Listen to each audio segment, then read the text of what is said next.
ये समझना बहुत ज़रूरी है कि जो डेफिनेशन कनाडा की है प्रिंसिपल रेसिडेंस की, और जो कैलकुलेशन कनाडा की है to get a capital gain, वो बहुत डिफरेंट है जो कि यूएस की है। And you might be ending up with two different calculations in two different countries and two different type of tax, two different amount of taxes. I have seen situations जहाँ पे लोगों ने घर अपना, they were a US resident, उन्होंने Canada में घर अपना बेच दिया and they were not able to close that because के उनकी मॉर्गेज पे करने के लिए पैसे ही नहीं बचे, क्योंकि लॉयर ने उसमें से 25% विदहोल्ड कर लिया। जी दोस्तों, वेलकम अगेन। आज की वीडियो एक रिकॉर्डेड पॉडकास्ट है विद माय फ्रेंड आमिर जवानी, जो कि क्रॉस बॉर्डर टैक्स एक्सपर्ट हैं। प्राइमरली जब आप कनाडा को एग्जिट कर रहे होते हैं तो बहुत सी आपकी टैक्स लाइबिलिटीज़ होती हैं with regards to exiting Canada and with regards to tax liabilities in the country जिसमें आप मूव कर रहे हो। चाहे आप मिडिल ईस्ट मूव कर रहे हो, यूएस मूव कर रहे हो, तो वहाँ आपकी कुछ टैक्स लाइबिलिटीज़ होती हैं। और अगर आप कनाडा से मूव कर रहे हैं तो वहाँ भी आपकी कुछ टैक्स लाइबिलिटीज़ हो सकती हैं अगर आपकी वहाँ कोई इनकम है। और अगर इनकम नहीं भी है तो आपको कुछ एग्जिट पे भी बहुत सी टैक्स लाइबिलिटीज़ आपकी जनरेट हो सकती हैं जब आप वो मुल्क एग्जिट कर रहे हो। मेरे साथ एग्जैक्टली यही सिचुएशन है, क्योंकि मैं कनाडा से यूएस मूव किया हूँ, तो बहुत सी टैक्स लाइबिलिटीज़ मेरी कनाडा में एग्जिस्ट करती हैं और बहुत सी टैक्स लाइबिलिटीज़ मेरी यूएस में एग्जिस्ट करती हैं। इन सब को सॉल्व करने के लिए मैं एक्सपर्टीज़ यूज़ करता हूँ आमिर की। इससे पहले भी हमने आमिर के साथ एक पॉडकास्ट रिकॉर्ड की है, रादर 2 पॉडकास्ट रिकॉर्ड की है, जिसमें एक में हमने बात की कि किस तरह आप अपनी टैक्स रेजिडेंसी डिक्लेयर और अनडिक्लेयर कर सकते हैं बिटवीन दीज कंट्रीज़। और दूसरी पॉडकास्ट में हमने बात की है कि अगर आपकी कोई रेंटल प्रॉपर्टी है इन कनाडा और आप यूएस मूव कर जाते हैं तो उस रेंटल प्रॉपर्टी की टैक्सेशन जो है वो कैसे मैनेज होती है in Canada and in US. I highly recommend कि आप जब भी किसी ऐसी सिचुएशन में हो, specially with regards to taxation, it is always good to use an expert versus trying to do it yourself. I know अगर बहुत ही आपका सिंपल केस हो तो आप खुद से अपना डू इट योर सेल्फ कर सकते हैं, बट स्पेशली अगर आप किसी क्रॉस बॉर्डर टैक्सेशन में इन्वॉल्व हों, और मोर इम्पॉर्टेंटली अगर आपकी अदर सोर्सेज ऑफ इनकम हो अदर देन योर W2 और your T4 income. Let's say आपकी कोई प्रॉपर्टी की इनकम है, रेंटल इनकम है, बिजनेस इनकम है, ऊबर इनकम है, whatever it is best to use an expert. Aamir जो है वो एक्सपर्ट हैं नॉट जस्ट कनाडा टैक्सेशन में बट ऑल्सो यूएस टैक्सेशन। तो अगर आप सिर्फ कनाडा में ही रिजाइड करते हैं और आपको इनकी सर्विसेज चाहिए तो आप इनकी सर्विसेज यूज़ कर सकते हैं। अगर आप यूएस में रिजाइड करते हैं और यूएस के लिए आपको इनकी सर्विसेज चाहिए तो भी आप इनकी सर्विसेज यूज़ कर सकते हैं, बिकॉज ये दोनों मुल्कों की टैक्स अकाउंटेंसी का लाइसेंस रखते हैं। As I said, he is an expert and I use him all the time. और मैं उन्हीं को रेकमेंड करता हूँ अपने चैनल पे, या उन्हीं चीज़ों को रेकमेंड करता हूँ, या उन्हीं सर्विसेज को रेकमेंड करता हूँ जो कि मैं खुद यूज़ करता हूँ और मैं उनसे सेटिस्फाइड हूँ। मैं फाइनेंस बैकग्राउंड से आता हूँ, तो मैं बहुत अच्छे तरीके से किसी अकाउंटेंट को जज भी कर सकता हूँ कि उनकी कैपेबिलिटी किस तरह की है। और अगर आपने भी जज करना है तो आप ये पॉडकास्ट देख सकते हैं, जिसमें आज हम बात करेंगे with regards to principal residence, which is कि अगर आपकी कोई प्रिंसिपल रेजिडेंस है या फिर कोई इन्वेस्टमेंट प्रॉपर्टी है, उसकी सेल जब होती है तो उसकी क्या टैक्स इंप्लीकेशंस हो सकती हैं इन कनाडा और उसकी क्या टैक्स इंप्लीकेशंस हो सकती हैं इन यूएस। इस सब की मैनेजमेंट, इस सब की कॉस्ट ऑप्टिमाइजेशन, टैक्स ऑप्टिमाइजेशन की बात करेंगे आज हम इस पॉडकास्ट पे। अगर आपको भी आमिर की सर्विसेज चाहिए जिस तरह मैं उनकी सर्विसेज यूज़ करता हूं, तो मैं एक लिंक छोड़ दूंगा डिस्क्रिप्शन ऑफ दिस वीडियो में। वो लिंक यूज़ करके आप उनसे कंसल्टेंसी कॉल बुक कर सकते हैं। माइंड यू, ये कंसल्टेंसी कॉल पेड है। हाउएवर अगर आप वो लिंक यूज़ करेंगे आपको 30% का डिस्काउंट मिलेगा यूजिंग दैट पर्टिकुलर लिंक। ये मैंने स्पेशल रिक्वेस्ट की है आमिर से for all the viewers on my channel, so make sure you use that link. जैसा कि मैंने पहले कहा कि इट इज़ वेरी इंपॉर्टेंट कि आप किसी की प्रॉपर एक्सपर्ट की सर्विसेज यूज़ करें versus trying to do it yourself, because tax एक बहुत बड़ा बिल होता है और इसमें आप बहुत से पैसे सेव कर सकते हैं और बहुत से पैसे लूज़ भी कर सकते हैं। So it's highly recommended you go with an expert. अब आगे बढ़ने से पहले आपसे एक आखिरी request, which is in case you find any value from this video, like का बटन ज़रूर दबाएं। इससे होता है कि मैं मोटिवेटेड रहता हूँ और मैं इस चैनल पर बेहतर से बेहतर कॉन्टेंट पोस्ट कर सकता हूँ। दूसरा है कि इस चैनल को सब्सक्राइब जरूर करें, क्योंकि इस चैनल पे मैं और मेरी वाइफ बतूल कंटेंट पोस्ट करते हैं pertaining to how you can move to North America, यहाँ सेटल कैसे हुआ जाता है और यहाँ कैसे सक्सेसफुल हुआ जाता है। हमारा अपना एक्सपीरियंस है coming from South Asia to Middle East to Canada, Canada to US. ये सारा एक्सपीरियंस हम आपसे शेयर करते हैं और जो भी हमने मिस्टेक्स किए हैं, जो भी हमने यहाँ जो है अच्छे डिसीजंस लिए हैं, वो सब आपसे शेयर करते हैं ताकि आप वो मिस्टेक्स ना करें और जो डिसीजंस हमने लिए हैं which worked out for us, वो डिसीजंस आप भी ले सकें। Let's get rolling into the podcast. अच्छा Aamir, thanks a lot for joining. और जिस तरह कि मैंने अपने इंट्रो में बताया कि आप जो हैं वो क्रॉस बॉर्डर टैक्स एक्सपर्ट हैं, बट सिर्फ क्रॉस बॉर्डर टैक्स एक्सपर्ट ही नहीं है, आप टैक्स एक्सपर्ट हैं with regards to either taxation in Canada on standalone basis और taxation in US as well. तो मैं जो हूँ वो आपकी सर्विसेज इन दोनों चीज़ों में यूज़ करता हूँ, क्रॉस बॉर्डर इंस्टेंसेस के लिए भी, बट बहुत सी टैक्सेशन ऐसी है जो कि सिर्फ यूएस स्पेसिफिक है और उसमें भी आपकी हेल्प मैं यूज़ करता हूँ, और कनाडा स्पेसिफिक भी जो है या थी उसमें भी मैं आपकी हेल्प यूज़ करता रहा हूँ। सो आज जो हम बात करेंगे जिस टॉपिक पे, वो है around sale of property. and this could be your principal residence or could be your investment residence as well. Or sale of property could be in Canada, sale of property could be in US as well. So अच्छा होगा कि इसको पहले हम individually address कर लें कि अगर मेरे पास कोई प्रॉपर्टी है और वो प्रिंसिपल है, नॉन प्रिंसिपल है, और अगर उसको मैं बेचता हूँ तो उस पे कैपिटल गेन टैक्सेशन जो है वो किस तरह इम्पैक्ट करती है इन इन कनाडा, किस तरह इम्पैक्ट करती है अगर वो यूएस की प्रॉपर्टी हो। और फिर हम बात कर लेंगे कि अगर मैं क्रॉस बॉर्डर आ गया हूँ, लेट्स से if I moved into US, तो किस तरह से जो है वो मुझे इम्प्लीकेशंस आएंगी टैक्स भी। बट इस सब में जाने से पहले एक क्विक रिक्वेस्ट ये है कि ऑल्दो हमने पहले भी इस पे पॉडकास्ट की हैं आपके साथ और आपने अपना इंट्रोडक्शन दिया है, बट वो लोग जो ये पॉडकास्ट पहली बार सुन रहे हैं उनके लिए अगर आप अपना एक क्विक इंट्रोडक्शन दे दें और फिर we'll start going into this topic. Thank you, Beryl. So, मेरा नाम आमिर है and I am owner and I own and operate Finection, which is a accounting, tax and business consulting firm with operations in Canada, US and UAE. So we do taxes for all three companies, individuals and individuals as well as business entities. Plus, we also provide accounting, bookkeeping services, and business consulting and all that stuff. So ये generally हम करते हैं. Or an additional fact is that I am an enroll agent in US. Enroll agent is a designation जो कि IRS grant करता है, which just like CPA and attorney gives me an unlimited right of representation before IRS for any taxpayer in US. Got it. Okay, so Thank yeah. you. Thanks a lot. So Amir, let's quickly jump into it, which is अगर आप पहले थोड़ी सी definitions और definitions नहीं, more so explanation दे दें कि किस तरह से जो है वो कैपिटल गेन वर्क करता है अगर आपके पास प्रिंसिपल हो या नॉन प्रिंसिपल रेजिडेंस हो इन कनाडा, और फॉर दैट मैटर अगर आपके पास यूएस में हो ऑन इंडिविजुअल बेसिस, तो कोई यूएस का रेजिडेंट है वो कैसे अपनी प्लानिंग सोचे या क्या सोचे उसके बारे में, और फिर कनाडा का जो है how do they plan. So if you can tackle them individually and give me some idea on how the capital gain works और उस पे taxation कैसे होती है। बिल्कुल। सो देखें, सबसे पहली चीज़ कि जब हम रियल एस्टेट की बात करते हैं और रियल एस्टेट बेचने की बात करते हैं तो it most of the time it involve big numbers, right? आपकी लाइफ की प्रॉब्ली अगर 5-6 टॉप ट्रांजैक्शंस होंगी वो रियल एस्टेट की ही होंगी, जो कि बंदा करेगा घर लेना बेचना ओवर टाइम अगर वो अपनी लाइफ में 3-4 बार करता है। So numbers are big, that's why stakes are high. Secondly, इसमें मोस्ट इम्पॉर्टेंट पार्ट ये है कि पहले हम देख लेते हैं कि एक रियल एस्टेट जो बेचा जाता है तो उसका उसका टैक्स उसको जनरली कैसे टैक्स में रिकॉर्ड किया जाता है, ठीक है?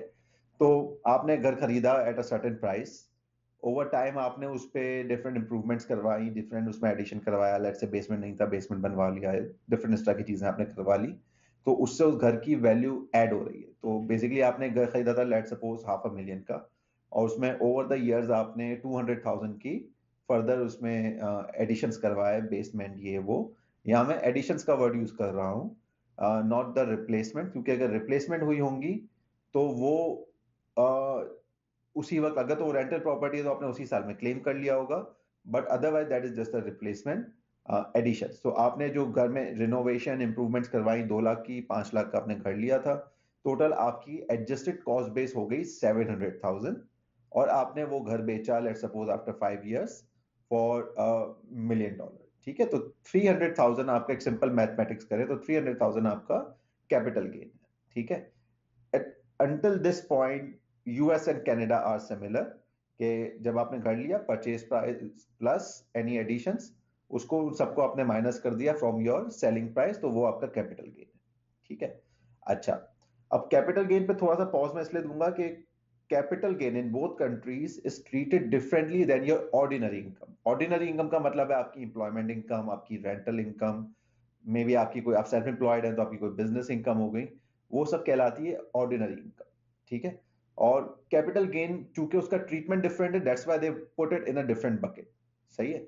अच्छा, अब कनाडा में कैपिटल गेन का until just before June of 2024 rule was very simple, कि आपने एक चीज बेची which is subject to capital gain, तो उसका 50% टैक्सेबल नहीं है और बाकी 50% आपकी उस ऑर्डिनरी इनकम के ऑन टॉप ऐड हो जाएगा, ठीक है? जो भी इनकम है, ऑर्डिनरी इनकम है, इन्वेस्टमेंट इनकम है, वॉट, उसके ऊपर आपका वो ऐड हो जाएगा ओनली 50%। तो इन आर एग्जाम्पल, जो 3 लाख का गेन हुआ था और लेट्स सपोज उस साल में उस बंदे की इनकम थी 100,000, तो 150,000 प्लस 100,000, so उस साल की उसकी इनकम हो गई 250,000। ठीक है। अब most of the time specially with Ontario generally जो यहाँ पे जिस टाइप के प्राइस हाइक्स होते हैं और कैपिटल गेन होते हैं, so there is a very high likelihood कि जब आप वो ट्रांजैक्शन करें और वो आपकी property subject to capital gain है, एग्जम्पशंस की बात बाद में करेंगे, बट अगर वो सब्जेक्ट टू कैपिटल गेन है तो there is a very high chance कि आप अपने जो हाईएस्ट ब्रैकेट है जो रफली 47% का बनता है फेडरल प्लस प्रोविंशियल, आप उसमें फॉल कर जाएंगे। But then the good news is कि वो एक्चुअली आपने उस प्रॉपर्टी के कैपिटल गेन पे जो है 47% नहीं दिया है, क्योंकि पहला 50% उन्होंने ऑलरेडी एग्जम्प्ट कर दिया था। तो आपने सिर्फ उस 1.5 लाख के ऊपर वॉट एवर रेट जो बनेगा, but on a higher side, let's suppose 47% बना, तो वो आपने दिया, तो नेट आपके गेन पे आपका टैक्स तकरीबन 24% 25% ऐसे ही आएगा।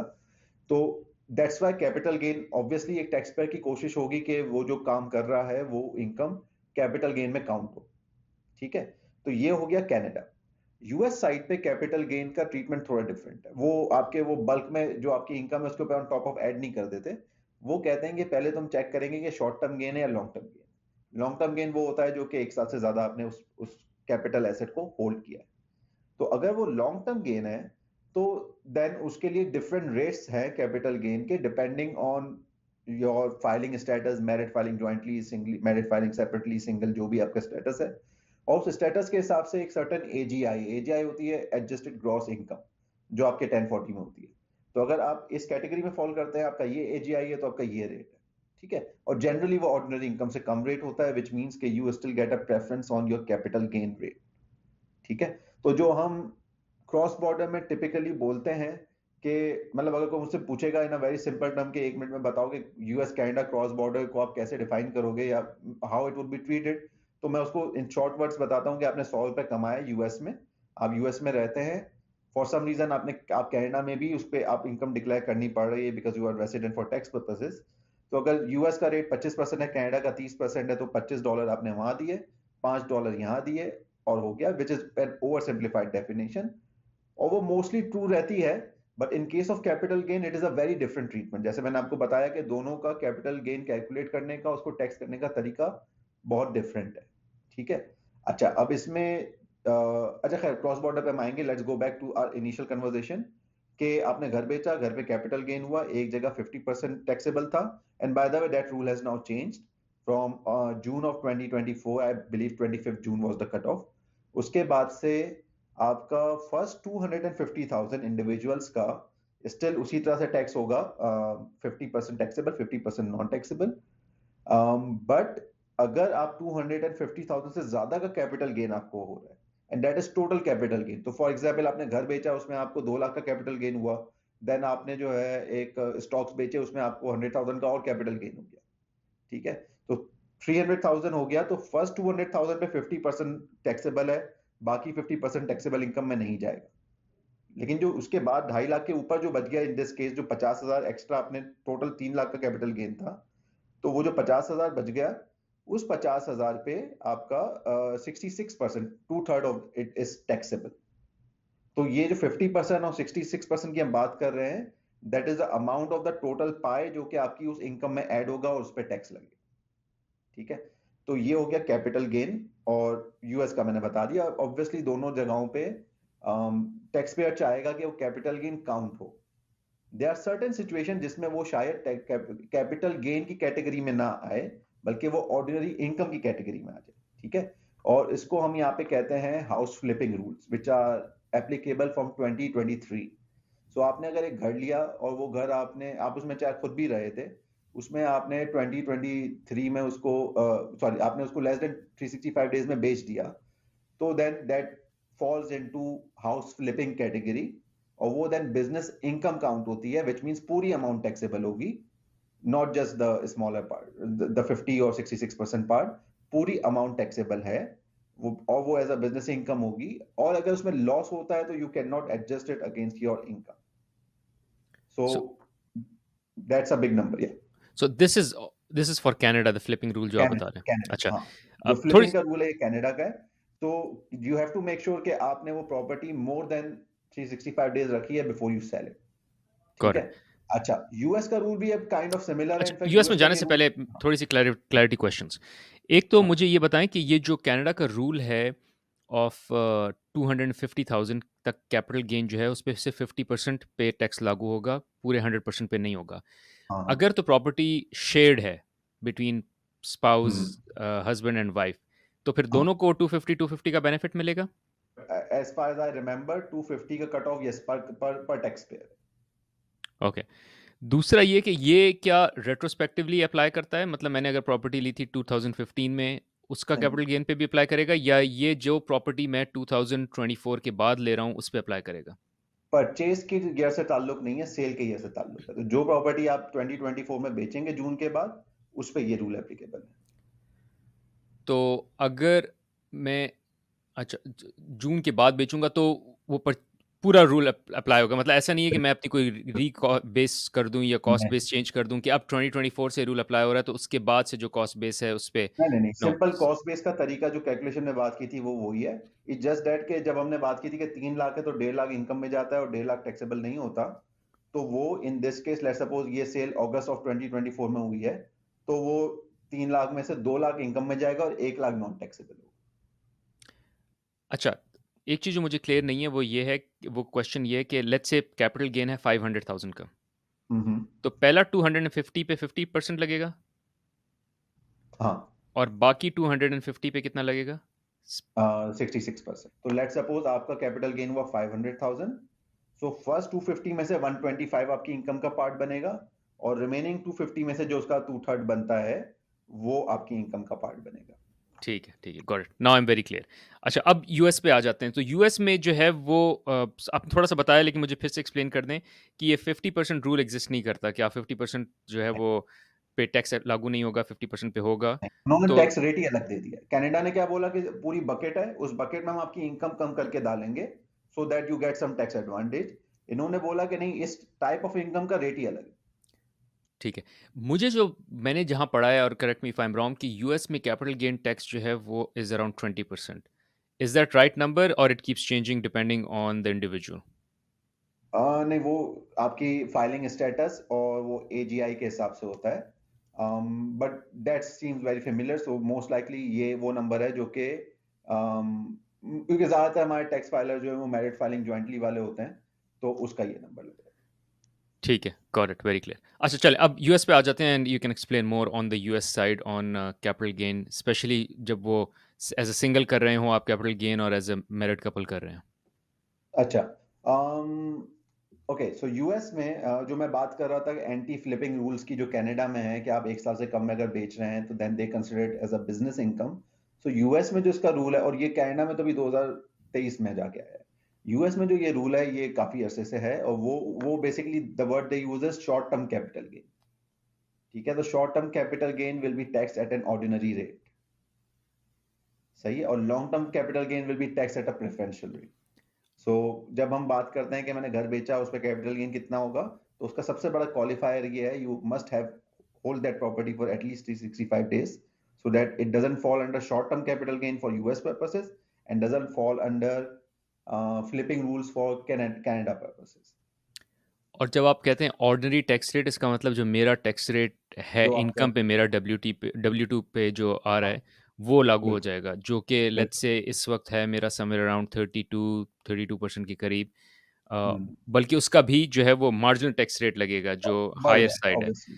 बट अगर मैं बिल्कुल। 1 साल तक इंतज़ार करूँ और इसको हम्म। लॉन्ग टर्म कैटेगरी में ले आऊँ, तब जो है वो समवेयर you अराउंड can 20% लगेगा, call it 19 to 22, somewhere in that range, depending on कि आपकी फाइलिंग कैसी हो रही है। अच्छा, यूएस का जो कैपिटल गेन का टैक्स रेट है that depends on two variables. पहला वेरिएबल है कि आपका फाइलिंग स्टेटस क्या है, सिंगल, मैरिड फाइलिंग ज्वाइंटली या सेपरेटली। और दूसरा उसका वेरिएबल होता है कि आपकी एजीआई क्या है, जो कि होती है एडजस्टेड ग्रॉस इनकम। सो वो मैं आपसे एक चार्ट शेयर कर लूंगा, तो उसमें but just to give you an idea कि अगर आप मैरिड फाइलिंग ज्वाइंटली हैं और आप 94,000 से 583,000 के दरमियान आपकी इनकम है, तो वो आपका 15% के ब्रैकेट में रहता है। So significantly lower than what you otherwise would be paying in your ordinary income, in this income range। Got it, very clear, this is helpful. ठीक है, तो ये हमने बात कर ली कि अगर कोई भी प्रॉपर्टी जो है आप सेल कर रहे हो जिस पे कैपिटल गेन जो है वो कंसिडर होता है, तो उसमें if just I have to summarize, Canada में अप टू $250,000 अगर कैपिटल गेन है तो उसका 50% टैक्सेबल है based on your marginal tax rate, और बाकी 50% की छूट है। और 250,000 से अगर ज़्यादा होगा तो उस पे जो है 66% टैक्सेबल है और बाकी की छूट है सिर्फ 250,000 से ज़्यादा की अमाउंट पे। यूएस में जो है वो इस तरह का कुछ छूट नहीं है 50-60%। हाउएवर उनका टैक्स रेट ही कम है। तो उनका टैक्स रेट जो है, जिस तरह आपने कहा, I think the brackets are 5, 15, 20 depending on कि आपकी फाइलिंग क्या है। वो चार्ट शेयर कर दें, मैं वो चार्ट पेस्ट कर दूंगा just for people to know. But depending on your filing it would be somewhere in that range. So वो टैक्स रेट ही कैपिटल गेन का कम है, which is very much significantly lower than the capital gain tax that you will get in Canada, which make sense. US में taxation जो है वो Canada से लोअर है। This is very clear. Is there anything that I missed on this before I ask the next question? हाँ, एक चीज इसमें हमें और ऐड करनी है कि अभी तक जो हम बात कर रहे हैं हमने सेग्रीगेट नहीं किया कि ये प्रिंसिपल रेसिडेंस है या रेंटल है, तो विल कम टू दैट कि उसकी क्या क्राइटेरिया है। बट जनरली स्पीकिंग, अगर आपने अपने घर पे डेप्रिसिएशन रिकॉर्ड की है, ठीक है ना, या एमोर्टाइजेशन कह लें उसको, तो वो जो है that will increase your capital gain. So again going by my initial example, आपने घर लिया था 500,000 का, आपने उस पर एडिशन करवाया 200,000, एंड लेट सपोज उस पर आपने during the course of those years आपने रेंट किया हुआ था और आपने उस पर डेप्रिसिएशन चार्ज किया 100,000 का। सही है। तो अब आपकी एडजस्टेड कॉस्ट बेस जो 700,000 थी वो रह गई 600,000, क्योंकि 100,000 का बेनिफिट आप ऑलरेडी ले चुके हैं। ठीक है। और अब जब आप मिलियन का बेचेंगे तो आपका capital gain is 4 lakh, not 3 lakh. और इसके लिए जो ये 1 लाख जो एडिशनल ऐड हो गया, इसके लिए जो वर्ड यूज होता है that is called recapture of your depreciation और एमोर्टाइजेशन। तो ये भी एक फैक्टर जो हमें ध्यान में रखना होता है कि ओवर टाइम आपने उस पर लिया था डेप्रिसिएशन या नहीं। और व्हेन हम आगे जाके जब बात करेंगे कि रेंटल प्रॉपर्टीज की, तो उसमें भी एक फर्क आएगा कि कैनेडियन साइड पे डेप्रिसिएशन आप ना लें तो it's okay from the for rental property. US side पे रेंटल प्रॉपर्टी में लेना जरूरी है। मतलब वो कहते हैं कि जब आप हम कैपिटल गेन कैलकुलेट करेंगे तो we will consider allowable depreciation, whether you availed it और not is a different story. So ये भी एक फैक्टर है कि यूएस वर्सेस कनाडा आपका कैपिटल गेन इस वजह से भी चेंज हो जाएगा।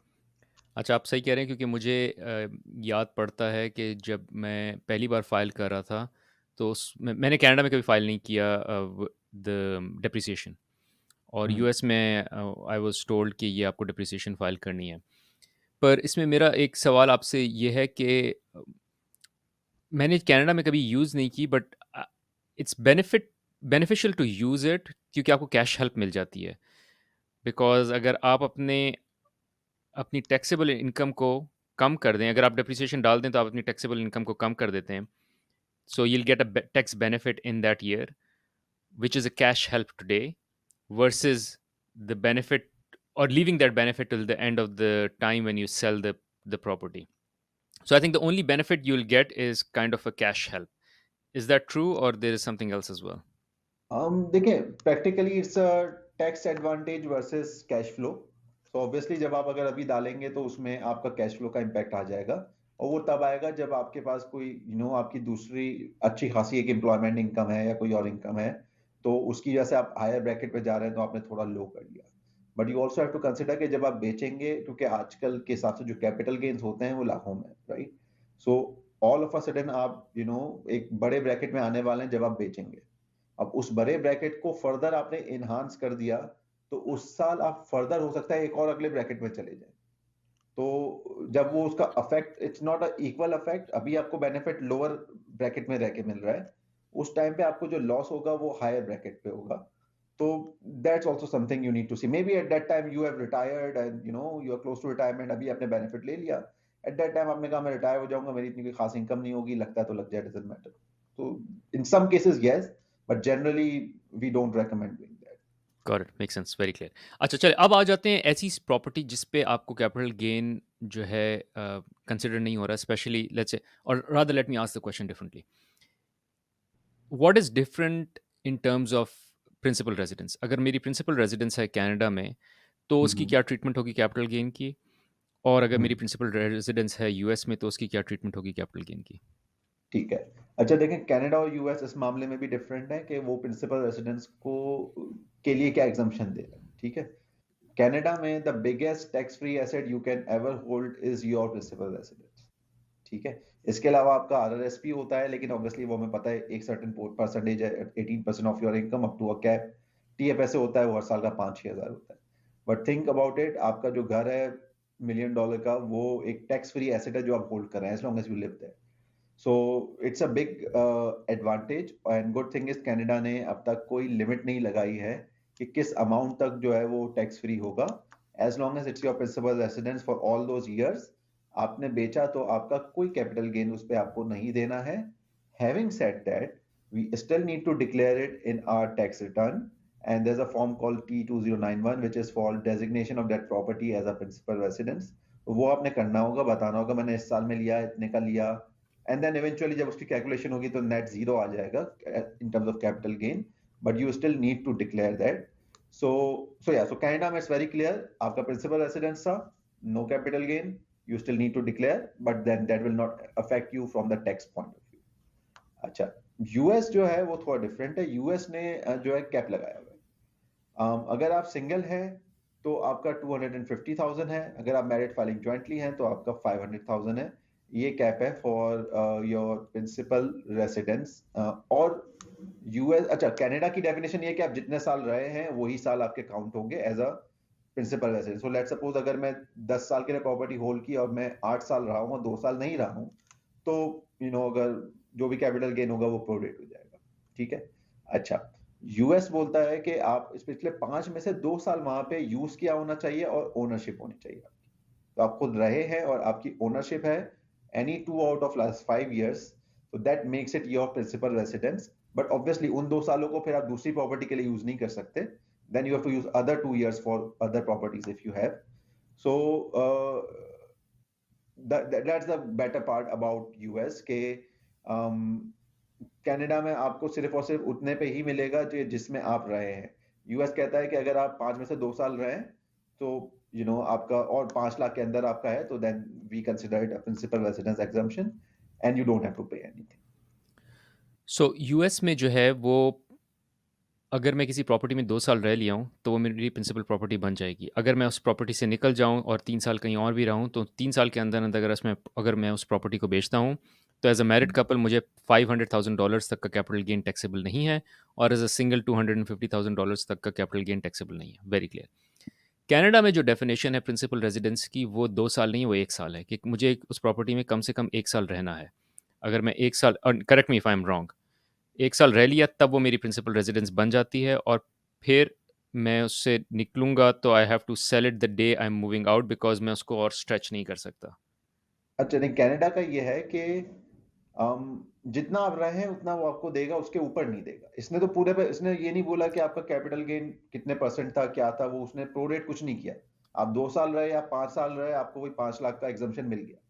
कनाडा में आप अच्छा, जितने सो लेट साल मी आस्क रहेंगे दिस क्वेश्चन उतने। अगेन। हाँ। Late me ask this question again. और कनाडा में जो है वो, even I purchase a property और मैं उसको महीना रखता हूँ, वो मेरी प्रिंसिपल है, मैं उसमें रहता हूँ महीना, 2 महीने रहता हूँ, let's say call it a quarter, I live in it for 3 months and then I decide I want to sell it. तो उसको मैं जैसे ही सेल करूँगा, वो मेरी प्रिंसिपल रेजिडेंस है, उस पर कोई कैपिटल गेन है तो वो टैक्सेबल नहीं है। और यही प्रॉपर्टी अगर मैं 8 साल भी रहूँ उसमें, और उस 8 साल तक जो है वो उस पे कोई भी कैपिटल गेन आएगा, और मैं उसको अगर बेचूँ निकलने से पहले, एग्ज़िट करने से पहले, या उसको अपनी रीडिफाइन करने से पहले principal as a principal residence, मैं उसको बेचूँ तो उसपे जो भी कैपिटल गेन है वो इज़ ऑल नॉन टैक्सेबल। अच्छा, इसमें जो आपने महीना या क्वार्टर बोला उसको प्रॉब्ली हमें 12 महीने करना पड़ेगा, वरना वो एंटी फ्लिपिंग रूल में आ जाएगा। सो मिनिमम आप 1 साल रहे हो और मैक्सिमम आप ऑब्वियसली जितना भी रहें, बट इन रियलिटी एक्चुअल जितना आप रहे हैं उतना ही आपको कैपिटल गेन मिलेगा। अगर 100% ऑफ द टाइम आप रहे हैं तो आपको 100% मिल जाएगा। यूएस ने एक्चुअल पे नहीं रखा है कि आप कितना रहे हैं। 5 साल रह के भी आप वो बेचेंगे तो वो कैप 5 लाख का है, और अगर आप 2 साल रह के भी बेचेंगे तो मिनिमम 2 और maximum what ever you live, वो उस पे आपका कैप वही रहेगा। और कनाडा में let's say after 8 years I leave the property but don't sell it and go live somewhere else for 2 years. अब प्रिंसिपल रेजिडेंस मेरी कौन सी है और कैपिटल गेन कैसे ट्रीट होगा उस पहली प्रॉपर्टी को अगर मैं बेचूं 2 साल बाद निकलने से? हम्म। अच्छा देखें, अब जब आपका ये चेंज ऑफ यूज होता है ना, तो उसके दो अप्रोचेस हैं। पहली अप्रोच ये है विच आई नॉर्मली रेकमेंड, वो ये है कि जब आपने चेंज ऑफ यूज कर लिया, उस साल में आप सीआरए को दिखाएंगे कि ये डीम डिस्पोजिशन हुई है because of change of use. ठीक है। अच्छा, इसमें एक एक एक्सेप्शन है, उसमें हम बाद में बात करेंगे, मैं जस्ट लिख लेता हूँ। सेक्शन 45(2) कहलाता है वो, उसको if I forget just remind me. So generally speaking, Canada में आप जब वो घर छोड़ते हैं या आप रेंट पे डालते हैं which is a change in use, so बेहतर तरीका यह है कि उस टाइम आप सीआरए को रिपोर्ट करेंगे कि जी मेरा चेंज इन यूज हो गया है, अब जो है वो ये रेंटल प्रॉपर्टी है, ऑन दिस डेट इस प्रॉपर्टी की ये वैल्यू थी। सो मैंने खरीदी थी, वो let's suppose with our example 500,000 की, आज इसकी वैल्यू हो गई है 800,000। सो 300,000 जो है वो मेरा कैपिटल गेन है, बट वो टैक्सेबल नहीं है क्योंकि ऑल दीस इयर्स ये मेरा प्रिंसिपल रेसिडेंस है। तो वो आपने जहां कट ऑफ आया वहीं पे आपने उनको बता दिया कि यहां तक जीरो है, and now we are starting a fresh meter from that 800,000। सही है। तो that is a recommended option. But दूसरा ऑप्शन ये होता है कि आपने नहीं किया, तो ठीक है, जब आपने बेचा तब आपने वो जो फॉर्म फिल किया T2091, उसमें आपने बोल दिया कि जी आउट ऑफ 10 इयर्स मैंने ये प्रॉपर्टी 8 इयर्स रखी थी और बाकी 2 इयर्स ये रेंटल पे थी, और वो प्रोरेट हो जाएगा। So that is another option. CRA still reserves a right कि वो आपसे कह सकता है कि ठीक है आपने प्रोरेट किया हो तो स्ट्रेट लाइन पे हुआ है, but if there have been significant changes in the property value, वो कह सकता है कि एक्चुअल जो हमने recommended तरीका बताया है वो पहला वाला है।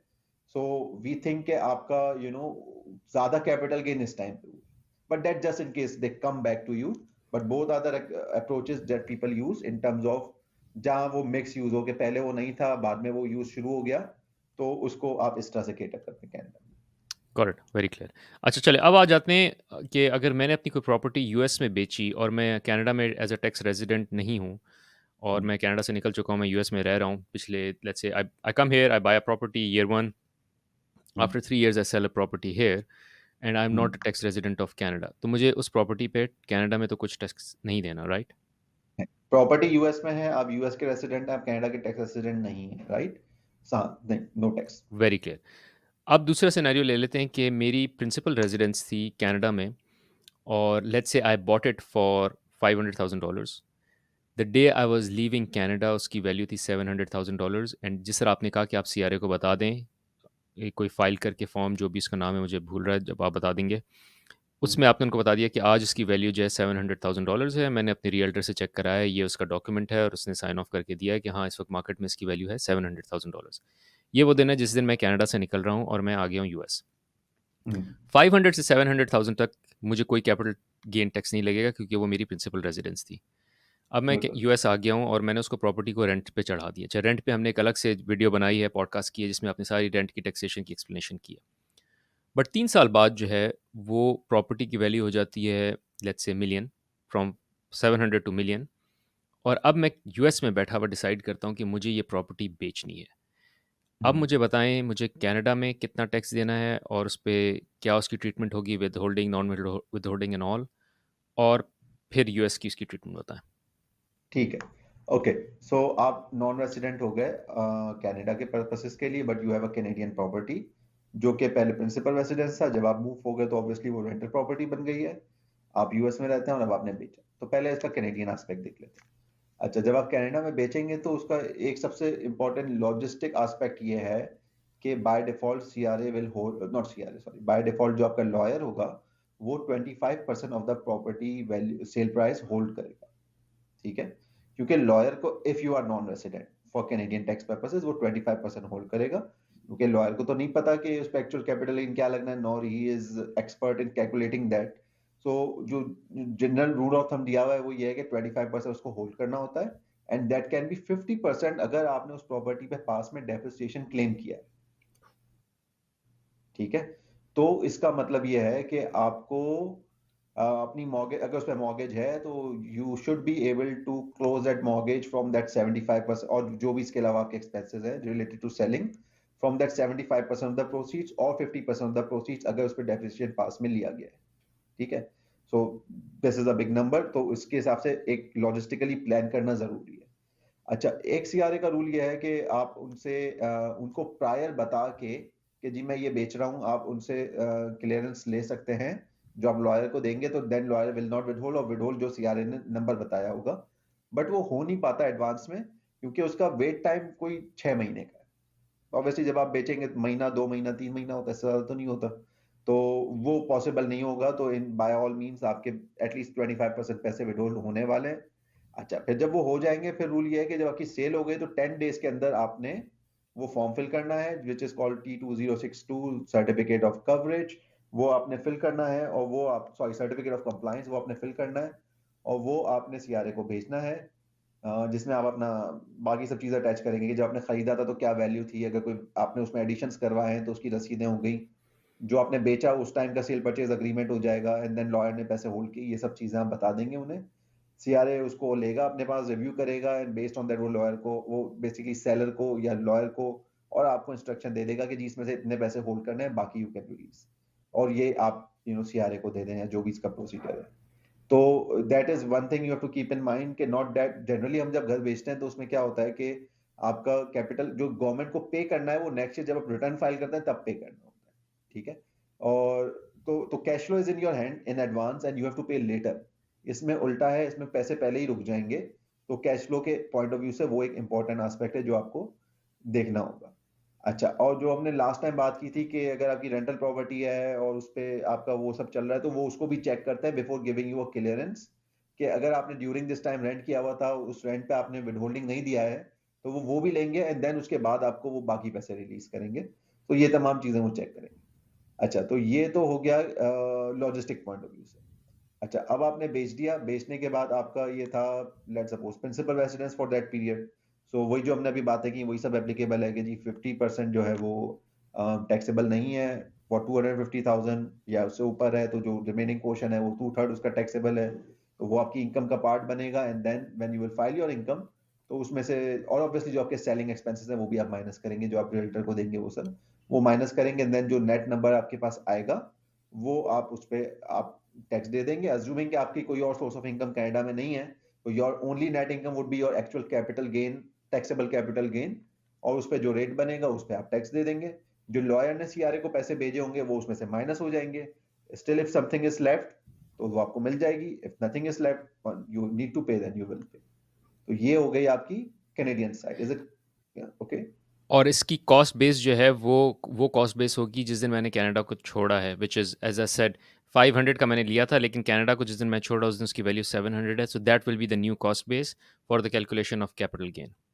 बिल्कुल बिल्कुल। सो अच्छा, अब इसमें यह है कि अगर तो हमने वो बताया था सीआरए को कि जी मैं एट दिस पॉइंट में, लेट सपोज आपने 2020 में कनाडा छोड़ा, उस टाइम पे आपने अपने 2020 के टैक्स रिटर्न में उसकी डीम डिस्पोजिशन उस रेट पे कर दी, तो ये होगा सही है कि 700 पे मैंने छोड़ा था और आज मैंने 1 मिलियन पे बेचा, तो 300 इज माई कैपिटल गेन, फिर जो भी इसका टैक्सेबल पार्ट है। लेकिन अगर आपने ये नहीं किया था और आप वो दूसरे ऑप्शन पे जाते हैं कि जब सब कुछ बिक गया, फिर आपने मतलब जब छोड़ा था तब आपने कुछ नहीं बताया इन terms of change of use, और डीम डिस्पोजिशन नहीं किया, और उसके बाद आपने बेचा, तो वो T2091 में आएगा कि जी मेरे पास ये प्रॉपर्टी थी 10 साल के लिए, 10 में से 8 साल में रहा और 2 साल पहले मैंने वो छोड़ दी है। तो देन अब सीआरए जाके ढूंढ नहीं सकता कि 2020 का रेट क्या था, जितना था वो फ्लैट 80% हटाएगा, 20% कर देगा। अच्छा, ये जो मैं बता रहा हूँ 80 और 20, that is kind of an over simplification, because there is a +1 rule. +1 rule ये होता है कि जिस साल में आप बेचते हो खरीदते हैं उस साल में आप दो प्रॉपर्टीज को एक साथ डेजिग्नेट कर सकते हैं, क्योंकि ओवरलैप आता है ऑब्वियसली, राइट? कि आपने एक बेची खरीदी तो उन इन दैट पर्टिकुलर ईयर आपके पास दो प्रॉपर्टीज होंगी जो प्रिंसिपल डेजिग्नेशन के उस एम्बिड में आएंगी। सो +1 रूल की वजह से एग्जैक्टली वो 10 और 8 का 80% नहीं बनेगा, बट इन अ सिंप्लीफाइड वे जो प्रोरेटा बनेगा for your non the period where you were not living in that property, वो आप उस पे पे कर देंगे। That is kind of a straight line, अगर आपने शुरू में उसको डीम डिस्पोज नहीं किया है तो। अच्छा, इसमें कोई अगर ऐसा इंडिविजुअल हो जो अभी पॉडकास्ट सुन रहा है and he is come to US already and he is listening to the podcast and goes like, oh मैंने तो डीम डिस्पोजिशन नहीं की, तो can they go back and retrospectively do the deem disposition, like साल 2 साल पहले की बात, 3 साल पहले की बात है, वो बता दें सीआरए को कि 3 साल पहले मैं मूव किया था, ये उसकी वैल्यू थी, और मैं अब इसको डीम डिस्पोजिशन कर रहा हूँ बिकॉज मैं उसको स्ट्रेट लाइन पे नहीं करना चाहता इन फ्यूचर। वो टैक्स रिटर्न अमेंड होगा वो वाला, एंड ऑब्वियसली इसका टैक्स इंपैक्ट तो जीरो है, तो कोई इस पे पेनल्टी वगैरह का इशू तो सच नहीं आएगा। इंटरेस्ट वगैरह का, बट इम्पोर्टेंट बात ये होगी कि अब वो 3 साल पुरानी जो वैल्यू आपने प्रूव करनी है उसको CRA will look at more thoroughly. जब आप बेचेंगे तो उसको ज्यादा थॉरली देखेगा, क्योंकि आपने एक चीज पोस्ट फैक्ट की है, तो tax authority doesn't like any after thoughts कि कर लिया बाद में ख्याल आया और अब वो कर रहा है, means there might be some intent to you know go around the rules, so वो उसको ज्यादा क्लोजली देखेंगे। Correct, very clear. ओके, चले अब आ जाते हैं यूएस साइड पे उस टैक्सेशन का क्या होगा, क्योंकि यहाँ तो कैश फ्लो की हर्ट आ गई काफ़ी सारी कनाडा में। अब यूएस में अच्छा, क्या होगा उसका? हाँ, अच्छा, अब यूएस पे आ जाए। अब यूएस में आपका कॉस्ट बेस जो है, अच्छा बाय द वे इसके बाद हमें वो भी करना है कि रिवर्स है तो क्या होगा, क्योंकि वो थोड़ा सा डिफरेंट है। अच्छा, अब आ जाए यूएस के ऊपर। तो यूएस में जो है आपका cost base will be the same. जिस दिन आप नॉन रेसिडेंट बने थे तो वही वाला आपका कॉस्ट बेस था। आपने बेचा, जो आपका गेन हुआ वो हुआ उस पे, और अज्यूमिंग वो 5 और 2 वाला जो रूल था, 2 आउट ऑफ 5 ईयर, वो फॉलो हो रहा है। मतलब आपने यूएस आने के अगले 3 साल के अंदर वो बेच दिया है, तो 5/2/5 वाला रूल वो अप्लाई हो गया, तो आपको वो एग्जम्पशन मिल गई। आपने देख लिया वो 5 लाख के अंदर है, आप मेरिट फाइलिंग ज्वाइंटली है, तो वेल एंड गुड।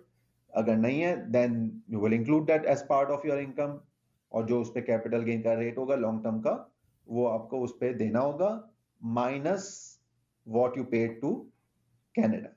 तो कैलकुलेशन दोनों की अपनी अपनी है। जब टैक्स पेमेंट की बारी आएगी, तो जो कनाडा में दिया था वो आप फॉरेन टैक्स क्रेडिट क्लेम कर सकते हैं, बट इट्स नॉट दैट कि इतना लिया था इतने का वहां दे दिया तो अब कुछ नहीं देना है। It depends on the their own different calculations. Correct. और कॉस्ट बेसिस यहाँ भी 700,000 होगी, जो कि is the date I am leaving Canada.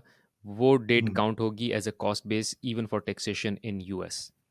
हाँ, अब लेट सपोज इसी में एक वेरिएंट और ले लेते हैं कि आपके पास एक प्रॉपर्टी थी, और वो आप 5 साल कनाडा में रहे हैं, आपने दूसरे साल के बाद वो प्रॉपर्टी रेंट आउट कर दी थी, मजीद 3 साल आप कनाडा में रहे, and then you moved out of US. तो अब यूएस का कॉस्ट बेस तो वही है जो डेट ऑफ माइग्रेशन पे था, बट कनाडा का कॉस्ट बेस वो है जो उन दो दो ईयर 2 के एंड पे था, जब आपने उसको रेंट करना शुरू किया। तो देन वहां से भी फर्क आ जाएगा उसका। तो आप आमिर कह रहे थे इसमें एक दूसरी फ्लिप साइड भी है, विच इज़ के अगर कोई डुअल सिटीजन है जो कि यूएस से कनाडा मूव किया है, हम्म, और वो अगर अपनी कैनेडियन प्रॉपर्टी बेचे, तो उस पे हम्म, क्या इम्पैक्ट आता है? बिल्कुल। अच्छा देखें, जैसे हमें पता है कि यूएस सिटीजन की वर्ल्ड वाइड इनकम टैक्सेबल है, चाहे वो कहीं भी रहता है, राइट? सो अगर तो वो डुअल सिटीजन है, तो इसका मतलब है कि उसकी कैनेडियन प्रॉपर्टी है, चाहे और वो वहां पे रहता है, तो उसको टैक्स, अब उसका किस तरीके से होगा, वो अब रहता है कनाडा में, वो है डुअल सिटीजन, और उसने अपनी प्रॉपर्टी बेची, ठीक है। अब माइग्रेशन वाले केस में तो कॉस्ट बेस डिपेंड कर रहा था उसके ऊपर के वो डेट ऑफ माइग्रेशन पे क्या है, ठीक है। आप टीएन पे गए, आप जिस पे भी गए, अगर वो let's suppose by birth US citizen है, और वो बाय बर्थ था तो हमेशा से ही वो डुअल सिटीजन था, तो इसका मतलब है उसका कॉस्ट बेस चल रहा है जब वो उसने वो घर खरीदा for Canadian purposes, right?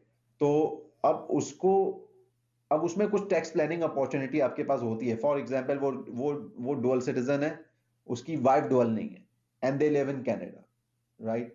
So at a good time की भी अपनी कॉस्ट होगी, क्योंकि वो ऑब्वियसली कैपिटल गेन और वो सब चीजें आ सकती हैं उसमें, वैसे खैर वाइफ में तो नहीं आएगी।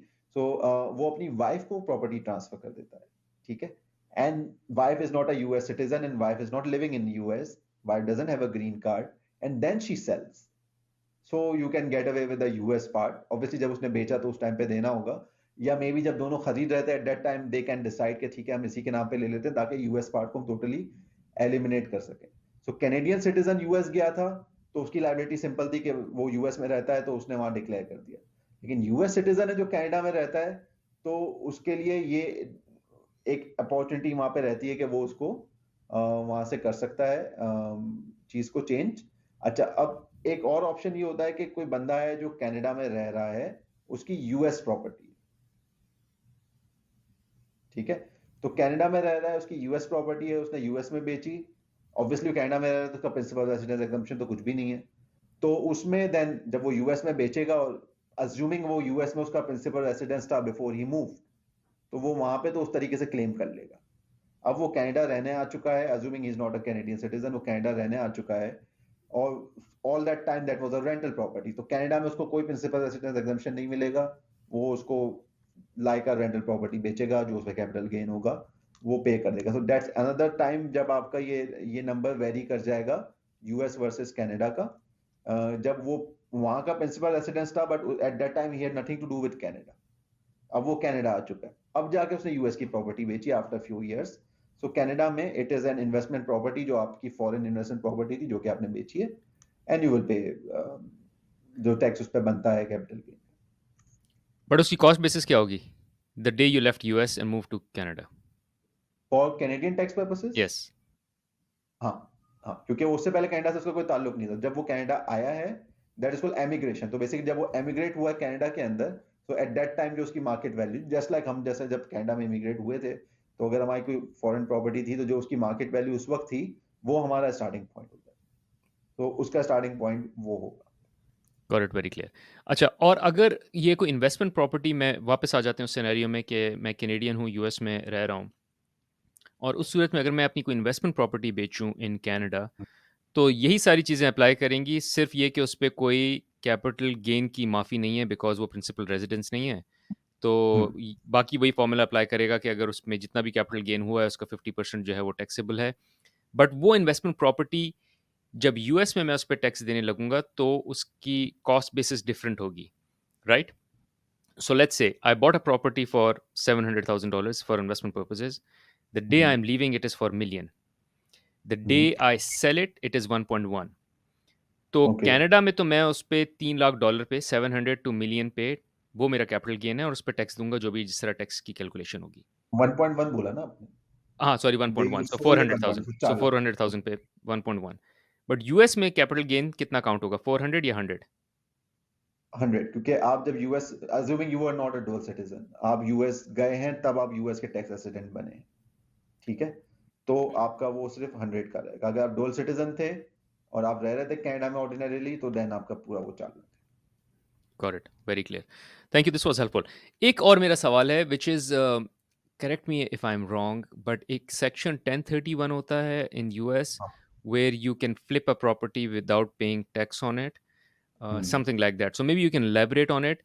और मैं Right. पूछना ही चाह रहा हूँ कि ये क्या कनाडा की प्रॉपर्टी के लिए अप्लाई होता है? सो कनाडा में कोई प्रॉपर्टी है, उस पर बहुत सारा कैपिटल गेन बन गया है और मैं अब उस पर यूएस में टैक्स नहीं देना चाह रहा, एंड इज इट पॉसिबल कि मैं उस पर सेक्शन 1031 लगा के उसको टैक्स बचा Right. लूँ और मूव कर लूँ? So can you explain what is section 1031 and is it applicable for a property which is not in US? बिल्कुल, देखिए that is called like kind exchange, और उसके बड़े स्पेसिफिक रूल्स होते हैं। एक बड़ी शॉर्ट टाइम विंडो होती है जिसमें आपने एक प्रॉपर्टी बेचनी है और खरीदनी है, and then you can defer your capital gain on that. तो उसके as long as you meet those criterias, by default I don't see any reason why it cannot happen between US and Canada, but practically मैंने देखा नहीं है, but doesn't mean कि होता नहीं है, doesn't mean कि हो नहीं सकता, but I haven't been part of any such transaction. Usually 1031 के लिए जो है ना वो you have to have specific institutions के जो kind of escrow बनते हैं to ensure कि वो fairly वो process हुआ है। तो दैट्स वेरी स्पेसिफिक जो कि लोग करते हैं उसमें, but I have not been part of it, so I can not say, but I don't see any reason why it can not have. Got it. Thank you Aamir, this was helpful. I don't have further questions to ask, बल्कि मुझे काफ़ी clarity मिल गई अपनी case से related भी, जो कि मैं आपसे पहले भी क्लैरिटी लेता रहा हूँ उस पर। So thank you, this was really helpful, amazing, thanks for coming in and sharing all this knowledge. Any parting words, कोई चीज़ मिस कर दी हो, और any parting words would nice to know from you? अच्छा, एक चीज इसमें शायद हमने मिस कर दी है, वो है एक्सचेंज रेट। सो ऑब्वियसली जब आप बेचते हैं, आप प्लान कर रहे होते हैं कि कितना मुझे यहाँ देना होगा टैक्स, कितना मुझे वहां पे देना होगा, और वो दो अलग टाइम पे देंगे। कनाडा वाला राइट अवे होल्ड कर लेगा, एज्यूमिंग कैनेडियन प्रॉपर्टी आप यूएस में रहते हैं, कनाडा वाला राइट अवे होल्ड कर लेगा, यूएस का आप रिटर्न फाइल करेंगे तो देना होगा, so you want to allocate your cash. तो उसमें एक तो फर्क यही है कि वो कैसे कैलकुलेट कर रहे हैं उसका फर्क पड़ता है, आपका कॉस्ट बेस क्या है उसका फर्क पड़ता है। बट तीसरा एक वेरिएबल जो अक्सर लोग भूल जाते हैं, वो एक्सचेंज रेट का है। क्योंकि एक्सचेंज रेट का बाकी सारी इनकम में, रेंटल इनकम वगैरह में इतना फर्क इसलिए नहीं पड़ता कि ओवर द ईयर क्या मूवमेंट हो जानी बिटवीन यूएस कनाडा। बट जब हम ये परचेज की बात करते हैं, तो then we know over the years there has been change between US Canadian exchange rate, right? तो किसी ने अगर उस टाइम पे, जैसे मैंने एक सिंपल कैलकुलेशन की थी कि अगर आपका 1 लाख का परचेज प्राइस है और 1,40,000 पे आपने बेचा है कैनेडियन, सही है ना? और लेट्स सपोज आपने परचेज किया तब आपका रेट था 1.2 और जब आपने बेचा तब आपका रेट हो गया 1.35। सो कैनेडियन गेन तो 40% है, लेकिन इन यूएस डॉलर टर्म्स वो गेन 24% है। सो एक्सचेंज डिपेंडिंग आपने कब खरीदा था, कितना वेरिएशन आई है, exchange rate can significantly amplify और shrink your capital gain as well. So वो भी एक देखने की चीज है। दूसरा, आप इसमें if that is not an urgent sale, you can try to keep it, plan it in a way के बाकी और कोई कैपिटल गेन जो आपके स्टॉक्स वगैरह के वो ना हो रहे हो, या वहाँ कैपिटल लॉस हो रहा हो, तो इवन बेटर आपने उस साल में निकाल लिया। क्योंकि अब तक कनाडा में ये मैटर करता था गेन और लॉस के पॉइंट ऑफ व्यू से, बट अब फर्दर मैटर करता है। वो जो 2.5 लाख की मैंने लिमिट बताई वो साल की लिमिट है, right? So there is a possibility कि आपका कैपिटल गेन जो है वो इन अ गिवन ईयर आपकी दूसरी चीजों का हुआ हो। प्रॉपर्टीज हैं तो I can avoid selling them in the same year just to keep it lower, और वो 2.5 लाख के अंदर मैनेज कर सकूं। That's another planning opportunity that you है। Got it. अच्छा, ये अच्छी क्लैरिफिकेशन है कि वो $250,000 जो है वो किसी एक आइटम पे एग्जिस्ट नहीं करता। वो उसकी जो छूट है वो उस साल में जितना भी कैपिटल गेन हुआ है उस पे $250,000 अप्लाई करता है। This was really helpful. Again, Amir, thanks for joining in. Thanks for sharing all this wonderful knowledge. We'll call you again. और जो अगला टॉपिक मैंने रखा हुआ है which is around आपकी investments related to DCPP, RRSP, RESP, TFS से unregistered account, उसमें भी mutual funds, non mutual funds and all. So वो सारी इन्वेस्टमेंट्स अगर मेरी कनाडा में हैं, मैं US मूव कर रहा हूँ, उस पर कोई डिविडेंड गेन आता है या उसमें मैं कैपिटल गेन रियलाइज़ करता हूँ, तो उसकी टैक्सेशन कैसे होगी, तो वो सारी हम बातें आप करेंगे आपसे एक अलग पॉडकास्ट में। So thanks for coming in. Thank you. ये समझना बहुत जरूरी है कि जो डेफिनेशन कनाडा की है प्रिंसिपल रेसिडेंस की, और जो कैलकुलेशन कनाडा की है to get a capital gain, वो बहुत डिफरेंट है जो कि यूएस की है। And you might be ending up with two different calculations in two different countries and two different type of tax, two different amount of taxes. I have seen situations जहाँ पे लोगों ने घर अपना, they were a US resident, उन्होंने Canada में घर अपना बेच दिया and they were not able to close that because के उनकी मॉर्गेज पे करने के लिए पैसे ही नहीं बचे, क्योंकि लॉयर ने उसमें से 25% विदहोल्ड कर लिया था।